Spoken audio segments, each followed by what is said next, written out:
Yan guys, matatapos na kami. Bubuhos na kami sa linggo. Ay sa Lunes pala. Ayan. Tapos na magbakal.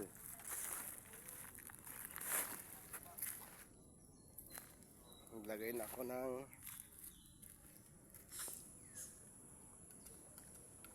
mindrin. Ayan.